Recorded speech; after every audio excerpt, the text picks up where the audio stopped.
हमारी संस्कृति, हमारे संस्कार सदा रहें हमारे साथ। सब्सक्राइब करें तिलक। पंचामृत सनातन संस्कृति में अति शुभ है।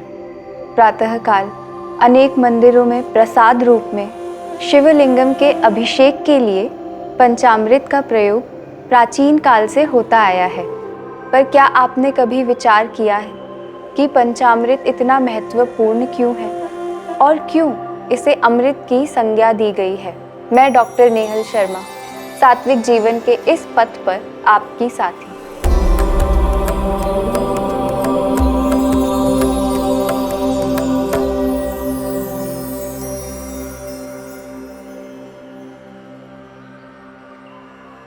पंचामृत क्या है? पंच का मतलब होता है पांच द्रव्यों का ऐसा संयोग जो अमृत के समान गुणकारी हो, पंचामृत कहलाता है। पंचामृत के गुणों को समझने से पूर्व जानते हैं पंचामृत निर्माण की शास्त्रोक्त विधि क्या है। गव्यमाच्यम दधि क्षीरम माक्षिकम शर्करान्वितम एकत्र मिलितम ज्ञेयम दिव्यम पंचामृतम परम। इसका अर्थ है गौघृत, गौदुग्ध, गौदधि, शहद और शर्करा को समभाग में मिलाने पर पंचामृत का निर्माण होता है। अब जानते हैं इसके गुणों के बारे में। दिव्य पंचामृत के गुणों को समझने के लिए इसमें प्रयुक्त प्रत्येक द्रव्य के बारे में जानना आवश्यक है। सबसे पहले है गौघृत यानी गाय का घी। आयुर्वेद के अनुसार घृत नित्य सेवनीय, बलप्रद, वात और पित्त शामक, नेत्रों के लिए हितकर और अग्निदीपक है। शुद्ध घृत का सेवन नित्य प्रतिदिन किया जा सकता है। यह शरीर में बल बढ़ाने के साथ साथ आंखों के स्वास्थ्य के लिए भी अच्छा है और पाचक अग्नि की वृद्धि करता है। दूसरा द्रव्य है गौदुग्ध। यह शरीर की धातुओं जैसे रक्त, मांस, मज्जा, अस्थि, शुक्र और ओजवर्धक है। नित्य गौदुग्ध सेवन बुद्धिवर्धक भी है। इसीलिए आयुर्वेद शास्त्र में दुग्ध को जीवनीय भी कहा गया है, जिसका अर्थ है ऐसा द्रव्य या आहार जो जीवन के लिए हितकर है। अगला द्रव्य है दधि।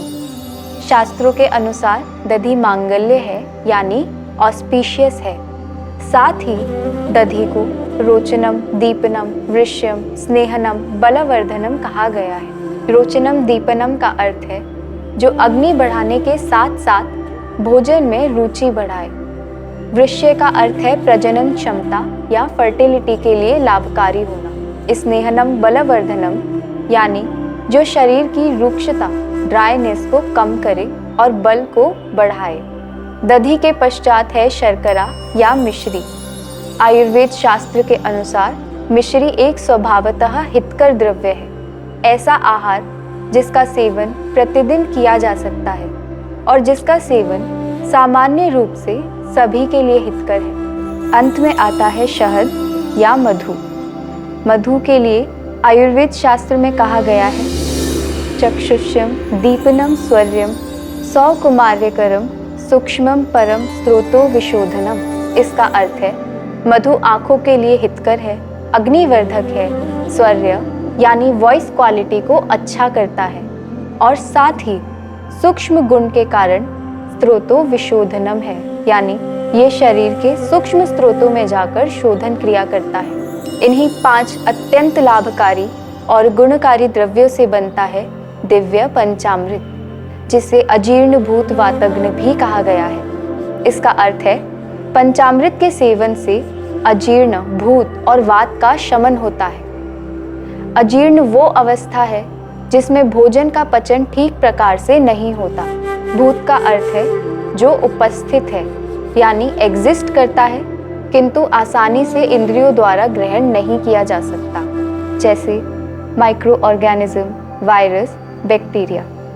आयुर्वेद के अनुसार केवल वात दोष से लगभग 80 व्याधियां होती हैं और इस वात के प्रकोपित होने से अनेक भिन्न भिन्न प्रकार के विचार मन में आते हैं, जिससे एकाग्रता में कमी, ओवर थिंकिंग और एंजाइटी जैसी समस्याएं होती हैं। इन्हीं गुणों के कारण पंचामृत को दिव्य कहा गया है।